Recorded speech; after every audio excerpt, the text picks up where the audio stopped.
Hello అండి, అందరికీ నమస్కారం. మొత్తానికి మా మే ఫ్లవర్ అయితే కొద్దిగా విచ్చుకుంటుంది. మేలో రావాల్సింది జూన్ 15కి వచ్చిందనమాట. ఈ మే ఫ్లవర్తో నా అనుబంధం 30 సంవత్సరాలదండి. ఇది నా పెళ్ళైన కొత్తలో నేను మా అమ్మ వాళ్ళ ఇంటి దగ్గర నుంచి తెచ్చుకున్నాను. మా అమ్మ వాళ్ళ ఇంటి దగ్గర అంకుల్ ఉండేవారు అనమాట. ఆయనకి మొక్కలంటే చాలా ఇష్టం. ఆయన కడియం నుంచి తీసుకొచ్చుకొని ఇది ఇంట్లో వేశారు. భలే అనిపించి నాకు, నేను కూడా తెచ్చుకున్నాను.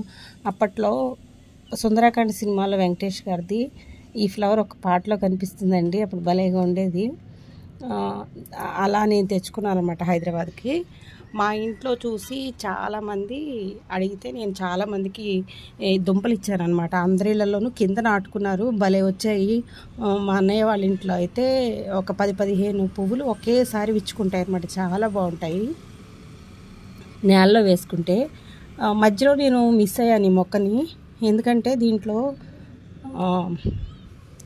ఈ మొక్క వచ్చేసింది శంకుపూల మొక్క. దాన్ని పీకటం ఇష్టం లేక అలా వదిలేశానమాట. దీని బలాన్ని అంతటిని ఈ మొక్క లాగేసుకుంటుంది.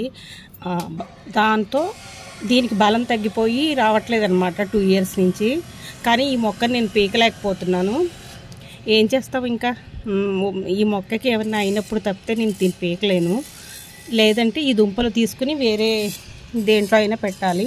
ట్రై చేస్తాను నెక్స్ట్ ఇయర్కి. నేను ఈ ఫ్లవర్స్ అయితే దాదాపుగా ఒక 10 మంది వరకు ఇచ్చానండి దుంపల్ని. అందరిళ్లలోనూ చక్కగా పోస్తాయి మే నెలలోనూ. వీటి అందాన్ని వర్ణించడం అసలు సాధ్యం కాదండి బాబు. చాలా బాగుంటుంది. మొత్తం ఇచ్చుకున్నాక 10-15 రోజుల పాటు చక్కగా ఉంటుందన్నమాట, వాడిపోకుండా. నాకు చాలా ఇష్టమైన పువ్వు అనమాట.